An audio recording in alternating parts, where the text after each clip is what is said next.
यस्वात्मसुखावबोधे जनस्ये जाङ्गलिकायमाने संसारहालाहरमोहशान्तये पुण्डरीकवले हरित श्री ज्ञानदेव तुकाराम श्री ज्ञानेश्वर महाराज की जय।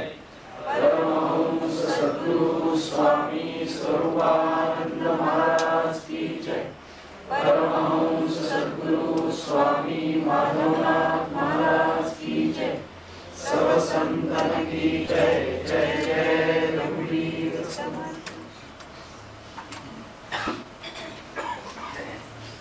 हे असो तू या बोलांची ताटे भली वरी कैवल्य रसे वोगरिली हे प्रतिपत्ती मिया केली निष्कामासी आता आत्मप्रभा नीच नवी तेची करुणी ठाण देवी जो इंद्रियाते चोरुनी जेवी तयासीची भावे येथ श्रवणाचे नि पांगे विण श्रोतया होवावे लागे हे मनाचे नि निजांगे भोगीचे गा आहाच बोलाची वालिफ फेडीजे आणि ब्रह्माची याची अंगा घडीजे मन सुखेसी सुरवाडीजे सुखाची माझी ऐसे हळुवारपणे जरी येईल तरीच हे उपेगा जाईल एरवी आघवी गोठी होईल मुकिया बहिरियाची परी ते असो आता आघवे न लगे श्रोतया ते कडसावे जे अधिकारीये येथ स्वभावे निष्काम कामू।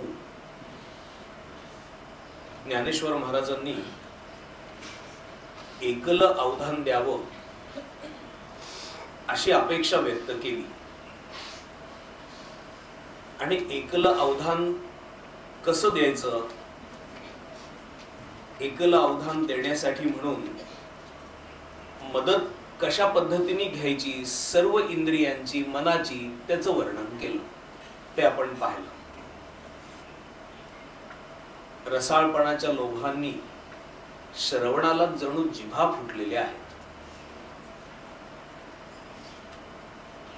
आणि ऐकलेल्या बोलामुळं एकमेका इंद्रियांमध्ये भांडण लागलेलं आहे। शब्द हा खरं म्हणजे विषय श्रवणाचा आहे दुसऱ्या कोणाचा विषय नाही पण रसना असं म्हणते की हा आमचा रस आहे आणि ते शब्द देखील इतके अर्थवाही की घ्राणांना देखील ते सुगंधित आहेत असं जाणवतं। घ्राणासी भावो जाय परिमळाचा हा तोची होई घ्राण असं म्हणतात की इतका सुगंधित शब्द आहे की हा आमचा विषय आहे आणि जे शब्द चित्र श्रवणाच्या अंगानी समोर उभं राहतं नवल बोलतीये रेखेची वाहणी देखता डोळ्याही पुरे लागे धणी ते म्हणती उघडली खाणी रूपाची हे असं उत्तम रेखाचित्र जसं असावं त्या पद्धतीने डोळ्यांना देखील प्रतिपाद्य विषय आकृती बंधासारखा डोळ्यासमोर यायला लागला आणि डोळे असं म्हणायला लागले की किती उत्तम रूप आहे उघडली खाणी रूपाची हे जेव्हा संपूर्ण विषय सांगितला गेला तेव्हा इंद्रियांना देखील माग सारून मन बाहेर आलं कारण इंद्रिय जागेवरच थांबणारी मन प्रवाही त्यामुळे इंद्रियांना माग सोडून मन बाहेर आलं आणि आपल्या भुजा उभारून प्रतिपाद्य विषयाला जणू मनाने आलिंगनच दिलं। अशा प्रकारे इंद्रिय आपल्या आपल्या विषयांच्या ठिकाणी प्रतिपाद्य विषयाचा श्रवणाचा लाभ घ्यायला लागले।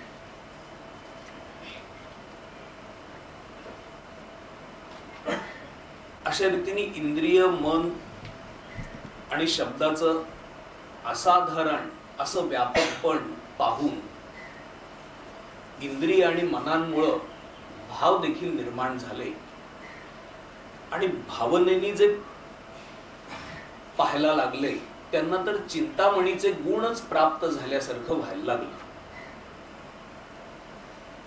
अशा पद्धतीने इंद्रियांचं, मनाचं आणि भावाचं सहकार्य जर घेतलं तर एकल अवधान देणं शक्य आहे.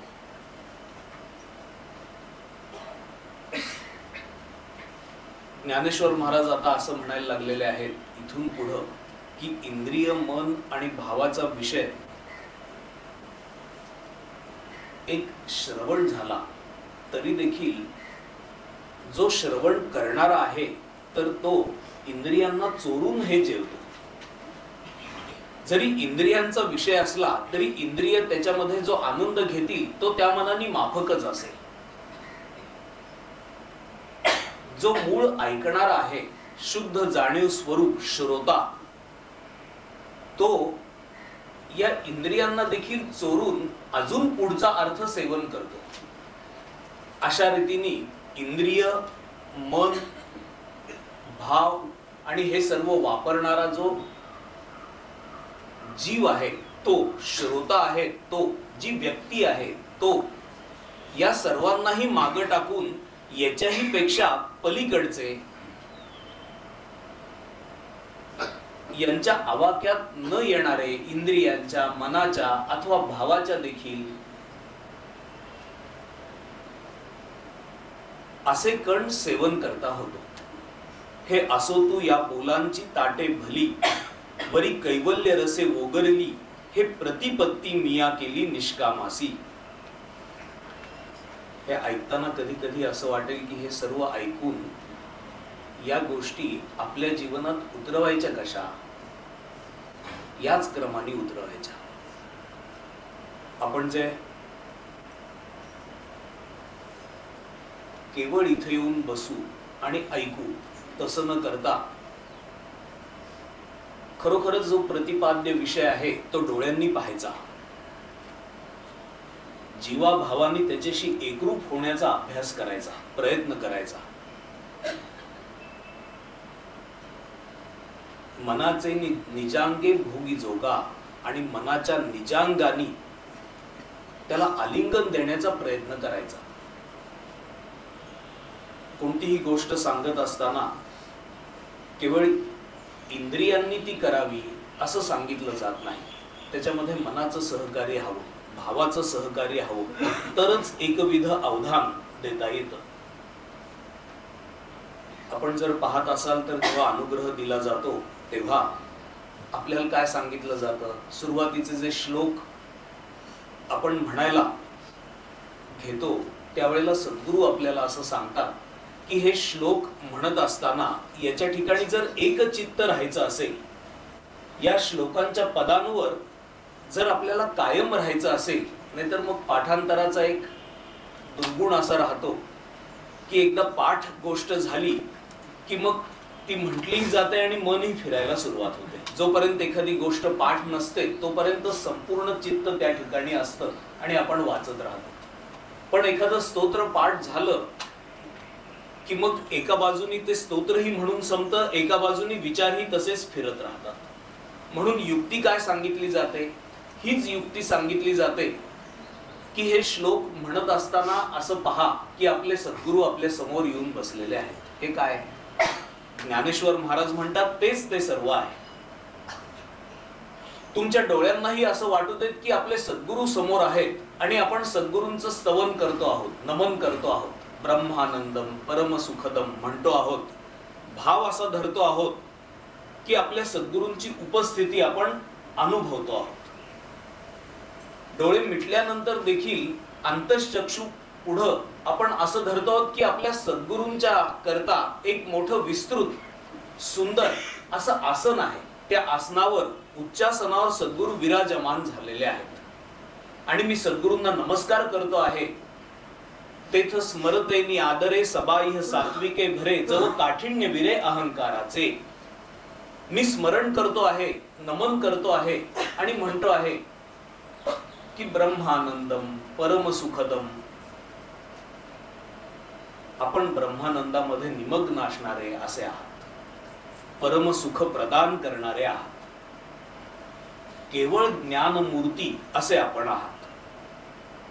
म्हणजे ते चालते ज्ञानाचे बिंब, तयांचे अवयव हे सुखाचे कोंभ, या पद्धतीने आपण ज्ञानमूर्ती आहात. तसंच गुणांच्या अंगाने अमानित्वम, अदंभित्वम, अहिंसा, क्षांतीही, आर्जवम हे सर्व गुण आपल्या ज्ञानाचे जे गुण आहेत तर ते गुण आपल्या ठिकाणी आहेत. केवलम ज्ञानमूर्ती. अशा प्रकारे एकेका पदाचा थोडक्यात अर्थ पाहत भावाच्या अंगाने त्या अर्थात डोकावत सद्गुरूंची उपस्थिती अनुभवत आणि अंतश्चक्षु पुढं सद्गुरूंनाच ठेवत असा जर तो श्लोक म्हटला तरच त्या श्लोकाच्या ठिकाणी पक्क राहता येत. मग एकाग्रता देखील साधू शकते, एकल अवधान देता येत. इथं देखील ज्ञानेश्वर महाराजांनी तेच सांगितलेलं आहे. इंद्रियांमध्ये भांडण लागतं असं म्हटलेलं आहे, पण साधना सुचवलेली आहे. इंद्रियांमध्ये भांडण लागू दे असं म्हणतायत जणू आपल्याला, की अशा पद्धतीने श्रवण करा की इंद्रियांमध्ये भांडण लागून दे. श्रवण असं म्हणेल, कान असं म्हणेल की सर्व जीव इथं आणून ठेवे. डोळे असं म्हणतील की जो वक्ता आहे त्याला पाहून घेईन, हृदयात साठवेन, पण त्याच्याही पलीकडे जाऊन जो प्रतिपाद्य विषय आहे तो माझ्या डोळ्यासमोर एखादा चित्रासारखा उभा राहील. सर्व इंद्रियांचं अशा प्रकारे सहकार्य घ्यावं असं ज्ञानेश्वर महाराज सांगतायत. आपण असं नको समजायला की हे कोणा एका उत्तम श्रवण करणाऱ्या व्यक्तीच्या ठिकाणी घडणारी गोष्ट आहे की त्याच्या ठिकाणी कसं इंद्रियांमध्ये एकमेकांमध्ये भांडण लागलं. तर हे भांडण आपल्या ठिकाणी लागावं म्हणून ज्ञानेश्वर महाराज सांगतायत. हे असो तू या बोलांची ताटे भली. अशा प्रकारचे हे बोल आणि त्याची भली ताट, सर्व उत्तम शिगोशीग भरलेली अशी ताट. हे असो तू या बोलांची ताटे भली, वरी कैवल्य रसे वोगरली.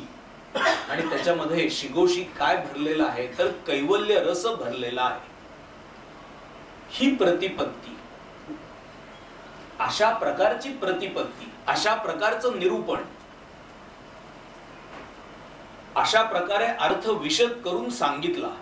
ही प्रतिपत्ती मिया केली निष्कामासी.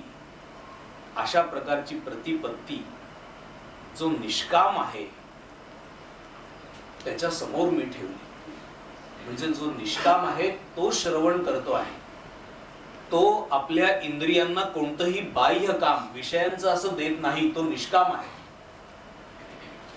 एरवी जर श्रवणाला येऊन बसला आणि जर कामना अंतःकरणात असतील तर कामनेचाच विचार करत राहील, श्रवण घडणार नाही. त्याच्या ठिकाणी कामनाच भरून राहतील. जर पैसा हा विषय असेल तर पैसा, अन्य कोणता विषय असेल तर तो विषय असा त्याच्या समोर राहील. पण श्रवणाला येऊन बसलेला श्रोता मुळातच निष्काम होऊन बसलेला आहे. जे बाह्य काम आहे त्या बाह्य कामांच्या संबंधी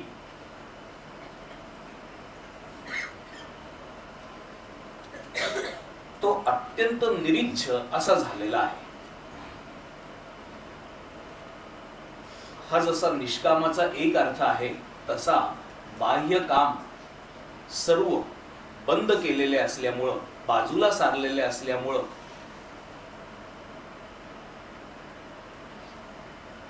खरा जो आत्माराम आहे आतला, की ज्याची कामना धरावी त्याची कामना देखील तो धरतो. कामना नकोत असं जे सांगितलं जातं त्या विषयांच्या कामना नकोत. त्याला इच्छा आहे ती परमात्म दर्शनाची, त्याला इच्छा आहे ती स्वरूप बोधाची. हे असो तू या बोलांची ताटे भली, वरी कैवल्य रसे वोगरिली. ही प्रतिपत्ती मिया केली निष्कामासी. आता आत्मप्रभा नीच नवी, तेची करुणी ठाण दिवी. जो इंद्रियाते चोरूनी जेवी तयासीची भावे. हा निष्काम असल्यामुळं श्रवण करणारा श्रोता बाह्य विषय आणि त्यांची जी इंद्रिय आहेत वापरणारी अशी ती इंद्रिय त्याच्या ठिकाणी आता जो अर्थ सांगितला जातो त्या अर्थाचंच सेवन करत आहे, पण हा निष्काम आहे, बसलेला. त्यामुळं तो त्या सेवनाला अतिरिक्त महत्व देत नाहीये. इंद्रिय आपल्या आपल्या पद्धतीने त्याचं सेवन करतील, मग तो महत्व कशाला देतो? आता आत्मप्रभा नीच नवी तेची करुनी ठाण दिवी. ठाण दिवी म्हणजे जुन्या घरांमध्ये खांबाच्या जवळ एक असा मोठा दिव्याकरता म्हणून जागा असायची आणि तिथे एक दिवा असायचा. तो दिवा लावला की मग पडवीमधून तुळशी वृंदावनापर्यंत सर्वत्र अंगणात उजेड पसरत असे आणि इकडं माझघरामध्ये देखील थोडासा उजेड जात असे. माझघरामध्ये देखील असाच एक ठाण दिवा असे पूर्वी, आणि स्वयंपाकघरामध्ये देखील जिथं स्वयंपाक चालतो तिथं कंदील वगैरे वापरत असत, पण बाकीच्या दुसऱ्या ठिकाणी म्हणजे लोक येऊन जेवणार वावरणार तिथं देखील एक ठाण दिवा असे. तो ठाण दिवा असे 3 दिवे घरात लावून ठेवलेले असायचे की ज्याच्या प्रकाशामध्ये सर्व व्यवहार व्हावेत घरातले. जेव्हा इलेक्ट्रिसिटी नव्हती तेव्हाची ही गोष्ट आहे. आता आत्मप्रभा नीच नवी तेची करुनी ठाण दिवी. तो ठाण दिवा याचा अर्थ असा की तो तिथून हलवायचा नाही, तो एकाच जागी असेल आणि एकाच जागी राहून त्याच्या प्रकाशामध्ये सर्वांनी कामं करायची. आत्मप्रभा नित्य नवीन अशी आत्मप्रभा, हाच कोणी ठाण दिवा करून तेची करुनी ठाण दिवी. जो इंद्रियाते चोरूनी जेवी तयासीची भावे. जो निष्काम काम असा श्रवणाला बसलेला आहे तो नित्य नवीन अशी जी आत्मप्रभा तिच्या प्रकाशामध्ये आत्म्याचंच सेवन करतो. इंद्रिय जे सेवन करतात ते त्या मनाने शब्दांचं सेवन करतात. इंद्रिय त्याच्या पलीकडचं सेवन करू शकणार नाहीत. श्रवण शब्दाचं सेवन करतील. त्यामुळे जो विलक्षण बोध अंतःकरणात निर्माण होईल त्याचा मग घ्राण उपयोग करेल, मन उपयोग करेल, डोळे उपयोग करतील इत्यादी. पण त्यांची मजल शेवटी एका स्थूल गोष्टीच्या पलीकडे जाऊ शकणार नाही. मुळातच शब्द स्थूलच आहे. तो शब्द जरी अर्थवाही असला आणि आपल्याला अर्थाची प्रचिती करून देत असला तरी अर्थाची प्रचिती करून घेणं हे अंतःकरणाचं काम आहे. शब्द हा स्थूलच आहे. येथ श्रवणाचे नि पांगे विण श्रोतया होवावे लागे. त्यामुळे श्रोता तेवढा शब्दावर देखील आता पंगिस्त नाही. त्याचं अवलंबित्व जे आहे तर ते मूळ श्रवणापासून जरी सुरू होणार असलं तरी देखील आता तो अशा अवस्थेमध्ये गेलेला आहे की तो जो श्रोता आहे, श्रवण करणारा आहे, तो थेट त्या शब्दांच्या साह्याने पण शब्दाच्या पलीकडच्या अशा अर्थाचंच ग्रहण करायला लागलेला आहे. येथ श्रवणाचे नि पांगे विण श्रोतया होवावे लागे. हे मनाचे नि निजांगे भोगीजे गा. आहाच बोलाची वालिफ फेडीजे. वरवरचं टर्फल, आहाच म्हणजे वरवरचं, वालिफ म्हणजे टर्फल. आहाच बोलाची वालिफ फेडीजे आणि ब्रह्माचियाची अंगा घडीजे. जसं शेंग सोलायची आणि आतला दाणा घ्यायचा. आहाच बोलाची वालिफ फेडीजे आणि ब्रह्माचियाची अंगा घडीजे. मन सुखेसी सुरुवाडीजे सुखाची माझी. ऐसे हळुवारपण जरी येईल तरीच हे उपेगा जाईल. एरवी आघवी गोठी होईल मुकिया बहिर्याची. मुक्या आणि बहिर्या, 2 बहिर्या लोकांमधला जसा संवाद असावा तशी एरवी गोष्ट होईल. जर अशा पद्धतीने श्रवण केलं नाही तर मुक्या बहिऱ्यासारखी अशी गोष्ट होईल.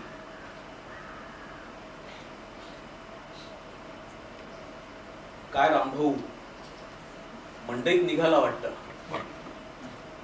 नाही, जरा मंडईत जाऊन येतो. असं मला वाटलं मंडईत चालला की काय. असं जसं संभाषण असावं तसं सर्व होत राहील. वक्ता सांगतो आहे, श्रोता ऐकतो आहे, आणि त्यांच्यामध्ये मुख्यतः एकमेकांना समजावून घेऊन जो संवाद व्हायला पाहिजे तो होतच नाही. ऐसे हळुवारपण जरी येईल तरीच हे उपेगा जाईल. एरवी आघवी गोठी होईल मुकिया बहिर्याची. परी ते असो आता आघवे न लगे श्रोतयाते कडसावे. ज्ञानेश्वर महाराज किती मृदू असतील अंतःकरणामध्ये. त्यांना जाणीव तर करून द्यायचे श्रोत्यांना, पण जाणीव करून दिल्यावर त्यांना स्वतःलाच आत टोचल्यासारखं होतं.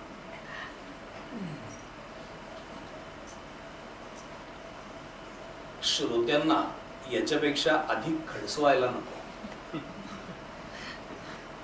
ताप द्यायला नको. कडसावे म्हणजे खडसवणे, ताप देणे, जाणीव करून देणे.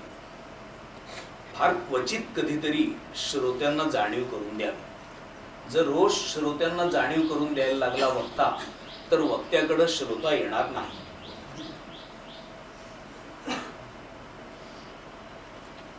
ज्ञानेश्वर महाराज जाणीव करून देतात, आणि जाणीव करून दिल्यावर लगेच ज्ञानेश्वर महाराज काय म्हणतात बघा. परी ते असो आता आघवे न लगे श्रोतया ते कडसावे. जे अधिकारी एथ स्वभावे निष्काम कामू. तुम्ही तसे आहातच, तुमच्याकरता हे म्हटलेलं नाही असं ज्ञानेश्वर महाराज म्हणतात. स्वामीजी देखील बोलायचे आणि म्हणायचे की मग इथले लोक सोडू. आपल्या इथं पंकज दादा कधी कधी असं बोलतात की इथले सोडू, आणि मग म्हणतात हा इथल्या लोकांना नाही. कारण श्रोत्यांना किती कडसावं, किती जाणीव द्यावी, म्हणून इथल्या लोकांना मी जाणीव देत नाही असं ज्ञानेश्वर महाराज म्हणतात. परी ते असो आता आघवे न लगे श्रोतया ते कडसावे. जे अधिकारी एथ स्वभावे निष्काम कामू. जे मुळातच निष्काम काम, निष्कामाच्या ठिकाणी जो आत्मप्राप्तीची इच्छा आहे असे हे स्वभावताच आहे. अधिकारी एथ स्वभावे निष्काम कामू असे सहजच आहेत. पण असं म्हणत असताना देखील आपण अर्थ घेताना निष्काम काम असे अधिकारी श्रवणाला येऊन बसावेत अशी ज्ञानेश्वर महाराजांची इच्छा आहे, असा देखील अर्थ घ्यायला हरकत नाही.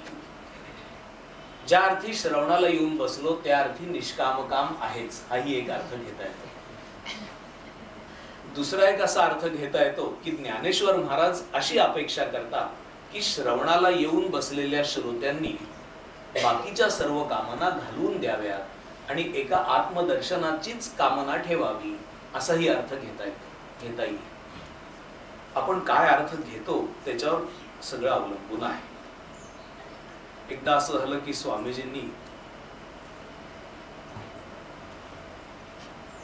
कोणत्या तरी एका निमित्ताने, काही एक तेव्हा घडलं असेल, खूप कडक असं प्रवचन केलं. इतकं कडक की स्वामीजी इतके कडक फार क्वचित वेळेला बोलले असतील, इतकं कडक. आणि प्रवचन सुरू होण्याच्या आधी विचारलं, आहेत ना टेप रेकॉर्डर लावलेले, म्हणजे त्यांचा सगळ्यात त्यावेळेचा तो स्टान्स जो होता तो असा कडकच होता, आणि कडक प्रवचन केलं. त्याच्या आधी काही एक प्रसंग घडलेला होता म्हणून स्वामीजी इतके कडक बोलले. तो प्रसंग अर्थात काही लोकांना तरी कळलेला होता. जसं ज्या व्यक्ती करता ते होतं त्या व्यक्तीला माहित होतं, तसं आणि 10-20 लोकांना तरी ते माहित होतं. पण ते प्रवचन झाल्यावर ज्यांच्याकरता स्वामीजींनी खूप कडक प्रवचन केलं त्या भगिनी सगळ्यांना म्हणायला लागल्या, पाहिलं कसं आज स्वामीजी बोलले, किती कडक स्वामीजी बोलले. हे याला उद्देशून असावं, त्याला उद्देशून असावं, या प्रसंगाला उद्देशून असावं, कशा करता असावं कोण जाणे, पण बोलले खरे असं सगळ्यांना सांगत एक भगिनी फिरायला लागली. म्हणून हा जो अर्थ आहे, ज्या अर्थी श्रवणाला आलेले आहेत त्या अर्थी निष्काम कामच असणार असं म्हणण्यासारखं आहे. किंवा दुसरा अर्थ की इतके स्वामीजी कडक बोलले त्या अर्थी आपल्या प्रत्येकाचंच काहीतरी चुकलेलं असलं पाहिजे. काय चुकलेलं आहे? ज्यांना हा प्रसंग नाही ते तर माहीतच नव्हता कुठलाच, ते तर खूपच अंतर्मुख झाले. त्यांना आपल्या स्वतःच्या चुका दिसायला लागल्या की आपण स्वतः किती वेळेला चुकत होतो. तर ते सगळं स्वामीजींनी आपल्याला डोळे उघडले. आणि ज्यांच्याकरता म्हणून स्वामीजी बोलत होते त्या तर सगळीकडे सांगत राहिल्या की कसं बोलले, पाहिलं ना, ऐकलं ना, आजचं अगदी राखून ठेवण्यासारखं असं प्रवचन झालं. म्हणजे संपली गोष्ट सगळी. तिये अवधान द्यावे गोठी, बोली जेल नीठ मराठी, जैसी कानाचे आधी दिठी उपेगा जाई. तसाच विषय सांगतायत 7व्या अध्यायात. बुद्धीची या जिभा, बोलाचा न चाखता गाभा, अक्षरांची या भांबा, इंद्रिये चिती. तसंच सर्व पहा पा मालतीचे कळे, घ्राणासी कीर वाटले परिमळे, परी वरीचिला बरवा, काही डोळे सुखिये नव्हती. मालतीचे कळे म्हणजे मोगऱ्याचे गुच्छ, घ्राणासी कीर वाटले परिमळे. घ्राणाला त्याचा जो परिमळ आहे त्यामुळे खूपच उत्तम वाटले. परी वरीचिला बरवा, काही डोळे सुखिये नव्हती, पण बाहेरच्या सुरेखपणामुळं काय डोळ्यांना सुख होणार नाही. तैसे देशीयेची या हवावा, इंद्रिये करीती राणीवा, मग प्रमेयाची या गावा, लेसा जायचे. म्हणजे ज्ञानेश्वर महाराज म्हणालेले होते ना, तो निष्काम काम आहे, तो इंद्रियांना चोरून जेवतो. पण इंद्रियांना चोरून जेवत असताना जरी त्याचं मूळ जेवण चाललेलं असलं तरी इंद्रियांना काही आनंद होणार नाही का? इंद्रियांना देखील आनंद होईल. जसा मोगऱ्याचा गुच्छ जर समोर ठेवला तर घ्राणांना बरं वाटेलच, पण त्याचं जे सुरेखपण आहे, सौंदर्य आहे, त्यामुळे डोळ्यांनाही बरं वाटेल. तसं जो जेवण करणारा आहे तो जेवेल आपल्या परीने, आपल्या पद्धतीने, आणि तो एकरूपता तर साधेलच साधेल, पण इतरांनाही सुख होईलच असं पुढे ज्ञानेश्वर महाराज म्हणतात. तैसे देशीयाची या हवावा, इंद्रिये करीती राणीवा, मग प्रमेयाची या गावा, लेसा जायचे. आणि अशा पद्धतीने इंद्रिय आपल्या आपल्या अर्थात अडकून पडलेली असताना हा मात्र प्रमेयाची या गावा, लेसा जायचे, त्वरित प्रमेयाच्या गावाला जाऊन पोचतो, प्रमेयाशी एकरूप होऊन राहतो. ऐसेनी नागरपणे बोलून निमे ते बोलणे, ऐका ज्ञानदेव म्हणे निवृत्तीचा. ज्या ठिकाणी बोलणंच थांबतं असं बोलणं, ऐसेनी नागरपणे, अशा सुंदर पद्धतीने सांगितलं जाणार असं बोलणं ऐका, असं ज्ञानेश्वर महाराज म्हणतात.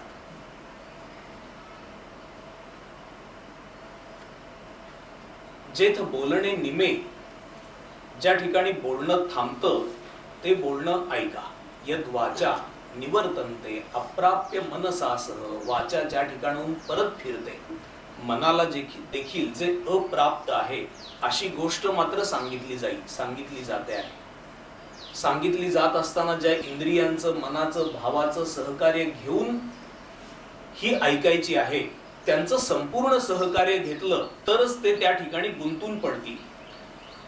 आणि मग जो खरा ऐकणारा आहे तो खरा ऐकणारा मात्र या सर्वांची सरीसेपणाने बुझावणी करून अजून आत्म्याच्या ठिकाणी डूब देऊन राहायला पाहिजे. ज्ञानेश्वर महाराजांनी अशा रीतीने अवधान एकल देऊन ऐकायचं म्हणजे काय हे विस्तृतपणे सांगितलं. ज्ञानेश्वर महाराज म्हणाले की सगळ्या इंद्रियांचं सहकार्य घ्यायचं,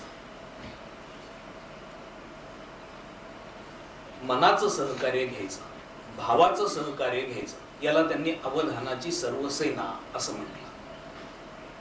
जो ऐकणारा आहे तो निष्काम अंतःकरणाचा असा पाहिजे.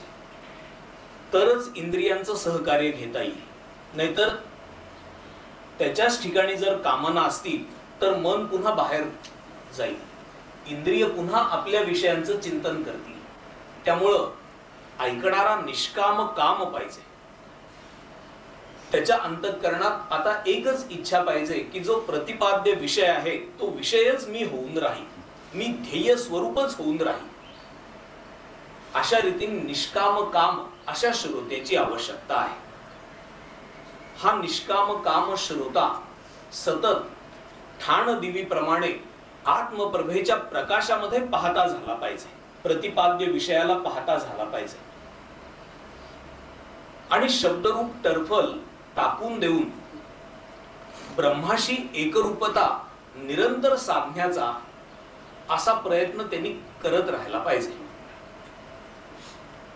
आणि इंद्रियांखेरीज इंद्रियांचं सहकार्य घेऊन, मनाचं भावाचं सहकार्य घेऊन अत्यंत हळूवार अशा अंतःकरणाने त्यांनी ऐकलं पाहिजे. त्याच्या पुढे त्यांनी असं सांगितलं की शब्द टाकून, बोलाचं टरफल टाकून जो अर्थ आहे तो अर्थ सातत्याने स्वीकारला पाहिजे. बोलाचं टरफल टाकून अर्थ स्वीकारणारे असे जे श्रोते आहेत त्या श्रोत्यांचं खरोखरच कौतुक आहे. मी एक विनोद असा वाचलेला होता की एका उंची अशा हॉटेलमध्ये एका महिला मंडळाची डिनर पार्टी झाली. त्या डिनर पार्टीमध्ये जी सेक्रेटरी होती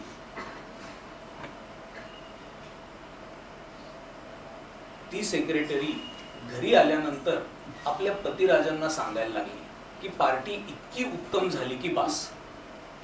आणि त्या पार्टीच्या शेवटी बरेच विषय झाले, पण माझं जे भाषण झालं त्या भाषणानंतर टाळ्यांचा एवढा कडकडाट झाला आणि इतक्या वेळ चालू होता की बास. माझं भाषण अगदी छोटं होतं. तर पतिराज म्हणाले की तू काय म्हणालीस? ती म्हणाली की मी फक्त एवढेच शब्द उच्चारले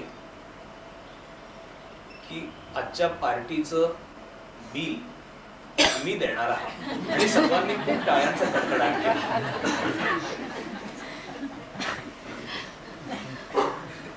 बोलाचं टरफल काढून टाकून जो अर्थ आहे त्या अर्थाशी अशी एकरूपता साधणारा श्रोता पाहिजे.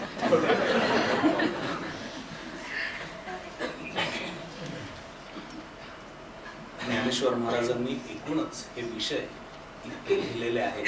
याच्या नंतर देखील अजून खरं म्हणजे मला एक दोन विषय घ्यायचे आहेत. श्रवणाच्या अंगाने असणारं ज्ञानेश्वर महाराजांनी सांगितलेलं असं सगळं सांगायचं असं मी ठरवलं. जितकं सापडेल तितकं सगळं याचा अर्थ. त्याच्यात एक महत्वाचा विषय म्हणजे अष्टसात्विक भाव श्रोत्याच्या ठिकाणी कसे भरून येतात ही गोष्ट आहे. अर्जुन कसा श्रवण करत होता याचं वर्णन आलेलं आहे. एका बाजूनी मला असं वाटतं की आता बास, तुम्हाला कल्पना आलेली आहे, श्रवण कसं करायचं याची कल्पना आलेली आहे, आता पुढे, असंही एकदा मला वाटतं. त्यामुळं कदाचित 2-3 अशी प्रवचन होऊ शकतील किंवा एखादाच विषय सांगून आता आपण पुढे जावं असं मला वाटतं. नाहीतर काही काळाने आपण सर्व विसरून जाऊ की आपण कशावर श्रवण करतो आहोत, काय मूळ आपलं चाललेलं आहे. श्रवणम कीर्तनम विष्णू स्मरणम पादसेवनम याच्यातली श्रवण भक्ती आपण त्याच्या संबंधी ऐकतो आहोत, त्याच्या संबंधी आपण श्रवण भक्ती करतो आहोत. पण हा विषय खरोखरच त्या निमित्ताने खूप विस्तृतपणे असा पाहायला गेला. संतांनी याच्यावर किती व्यापक विचार केलेला आहे तो विचारही आपल्याला समजावून घेता आला. आणि जसं दासबोधामध्ये श्रवण भक्तीवर समास आहे त्यामुळे समर्थांना काय म्हणायचं आहे ते एकत्रित सापडतं, तसं ज्ञानेश्वरीमध्ये नसल्यामुळं या गोष्टीचा एवढा प्रसार झाला नाही, एवढं एकत्र करून कदाचित सांगितलं गेलं नाही की ज्ञानेश्वर महाराजांना श्रवणाविषयी काय म्हणायचं होतं. नाहीतर या सगळ्याचा एक समास लिहिला असता ज्ञानेश्वर महाराजांनी तर कंपल्सरी सगळा अभ्यास करायला लागलाच असता. पण तसं न केल्यामुळं वेगवेगळ्या ठिकाणी हे ज्ञानेश्वर महाराजांनी म्हणून ठेवलेलं असल्यामुळं ते सगळं शोधून त्या त्या ठिकाणचं आपण पाहतो आहोत. हे सगळं श्रवण अखेर पक्षी आत्मनिवेदनाकडे घेऊन जाणार भक्ती पर्यवसित असं व्हावं ही अपेक्षा आहे. आपल्या ठिकाणी जे श्रवण होत आहे ते श्रवण खरोखरच खूप समाधानकारक असं होत आहे, चांगलं होत आहे.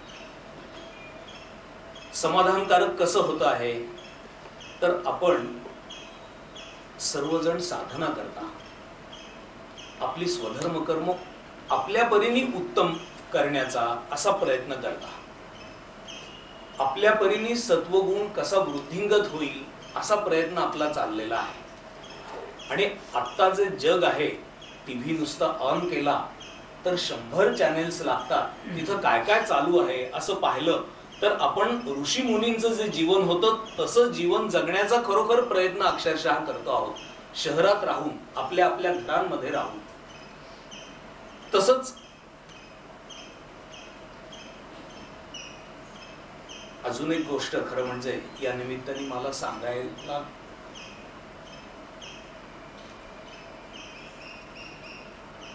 की आपली जी कमिटमेंट आहे ती कमिटमेंट ही खरोखरच आपल्या ध्येयाशी आणि ध्येयाशी असल्यामुळं त्या दृष्टीने सर्व आचार आपला तसा होतो आहे. गेल्या 6 वर्षामध्ये आपण श्रोत्यांचं मनोधैर्य उंचावं, कणखर व्हावं परमार्थाकरता म्हणून खूप प्रयत्न केला आणि त्याच्या आधी स्वामीजींनी तर केलाच केला. पण त्या सगळ्याचं फळ म्हणून आपण 3 तास ध्यानाला बसतो. भूगावमध्ये रोज शिबिराच्या वेळेला 3-3 तासाच्या, 2.5 तासाच्या अशा बैठकी होतात. आपले कार्यक्रम खूपच सुसूत्र नियोजनबद्ध असे होतात. मोठे उत्सव तर अक्षरशः देखणे अशा पद्धतीने होतात. पण आपल्या सर्वांकडून मागच्या रविवारी जो प्रतिसाद मिळाला त्या प्रतिसादाचा मी उल्लेख करणार आहे.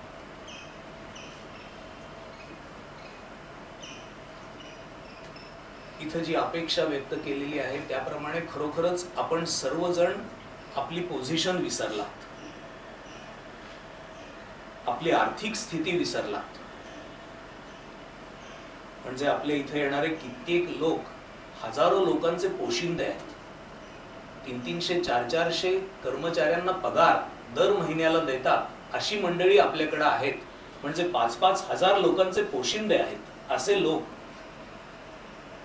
आणि सर्वच आपण ज्या पद्धतीने ज्या तऱ्हेने आपण जीवन जगतो ते जर पाहिलं तर उन्हामध्ये येऊन भूगावला एक श्रमदान 2 तास करायचं ही काही सामान्य गोष्ट नव्हती. आणि श्रमदान म्हणजे काही हलकं फुलकं नव्हतं. विलासदादांनी 6ला 10 कमी असताना शिट्टी वाजवली तेव्हा आपण सगळे थांबला. 4 वाजता बरोबर सगळे आलात, 4च्या आधी आलात आणि कामाला सुरुवात झाली. आणि संख्या देखील किती होती तर 500-525 लोक, जे किमान 500 होते, 500 ते 540च्या दरम्यान असे लोक तिथं आले. आपण जसे 3 तास ध्यानाला बसता मंडळाच्या आवाहनाप्रमाणे तसे आपण 2 तास उन्हात येऊन काम करता. हे सर्व आपण कशा करता करतो आहोत? आपल्याला एक आदर्श असं नगर उभं करायचं आहे, एक विश्व उभं करायचं आहे, साधकांचं विश्व. जी कल्पना स्वामीजी मांडत होते तेव्हा असं वाटत होतं की हे कसं काय होणार, असं होऊ शकेल का? पण आपण खरोखरच काहीही करायला तयार होता असा त्याचा अर्थ आहे. मागच्या वर्षी जवळपास 8 वर्षांनी 7 वर्षांनी आपण निवेदन केलं की भूगावला आपल्याला काही काम करायचं आहे. त्याकरता आपल्याला पैशाची गरज लागेल. एरवी या मंडळाचा आणि पैशाच्या आवाहनाचा कधीही संबंध नसतो. गेल्या वर्षभरात तुम्ही पुन्हा कधीही आवाहन ऐकलं नाही आणि आता दीर्घ काळ कदाचित तुम्ही ऐकणारही नाही. जर समोर काम असेल तरच आपण आवाहन करतो. तशा पद्धतीने आवाहन न करता देखील मंडळाकडे आपण दरमहा कितीतरी लोक देणग्या देतातच आहेत. म्हणजे हे आवाहन थांबलं तरी देणग्यांचा ओघ आहेच, पण मंडळ म्हणून आवाहन करत नाही. पण मागच्या वर्षी जेव्हा आवाहन केलं तेव्हा 3 महिन्यामध्ये 14 लाख रुपये आपल्या सगळ्यांकडून उभे राहिले. हे खरंच आपल्या घरातलं काम आहे असं वाटल्याखेरीज ही गोष्ट शक्य नाही. जर आपल्या घरामध्ये घरातल्या एखाद्या कोणी इच्छा व्यक्त केली की ही भिंत अशी करायच्या ऐवजी आपण अशी करू, थोडंसं आपण बदलू, तर सगळं घर त्याच्या मागे लागतं आणि सहकार्य करून ती गोष्ट रिनोव्हेशन म्हणून घरात पुरी होते.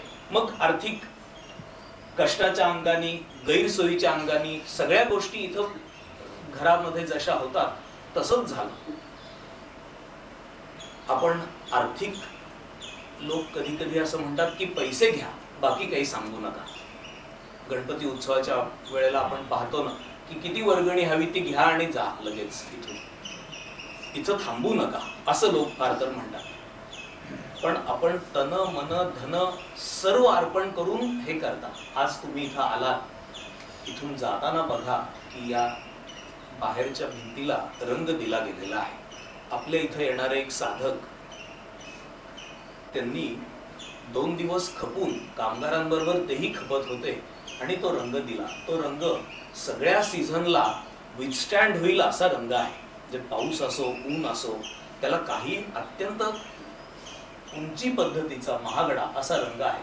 ओनरशिप किंवा अपार्टमेंटच्या भिंतींना असा रंग कोणी देतं? आपण पहा, आपण अपार्टमेंट मध्ये राहत असाल, आपल्या उमऱ्याच्या आत आपण काय करायचं ते करतो. ही वास्तू देखील आपण देवासारखी पुजतो. इथून येताना या पायरीला नमस्कार करून आपण वर येतो. अशा पद्धतीचे भाव ठेवून आपण इथं येतो.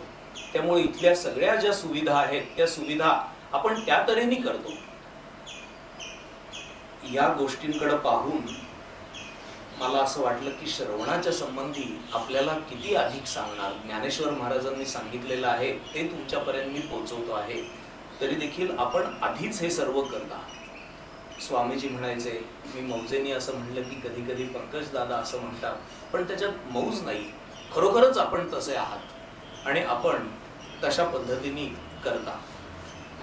आपले जे मोठे कार्यक्रम होतात त्या मोठ्या कार्यक्रमाचं एक कौतुक असतं आपल्या सगळ्यांना, पण परवाच्या श्रमदानाचं त्याच्यापेक्षाही अधिक कौतुक असं मला वाटलं, म्हणून मी त्याचा उल्लेख केला. हरिओम.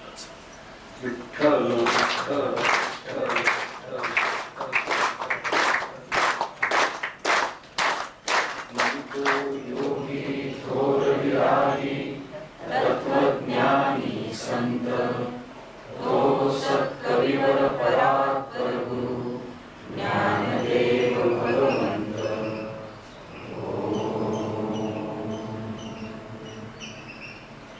ओम ईशावास्यं इदं सर्वं यत्किंच जगत्यां जगत् तेन यत्तेन पुञ्जेथाः माधुभक्तस्य सिद्धम्. ओम शांति शांति शांति.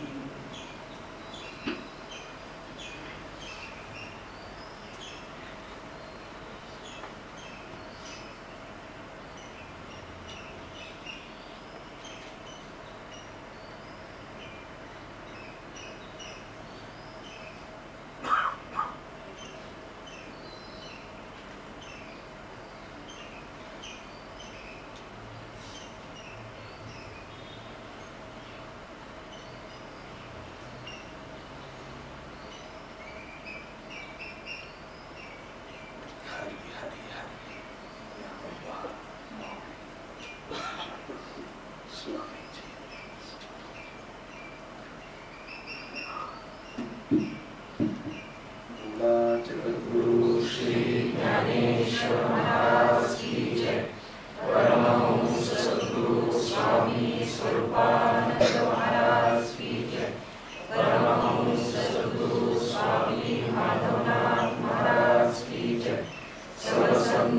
की जय।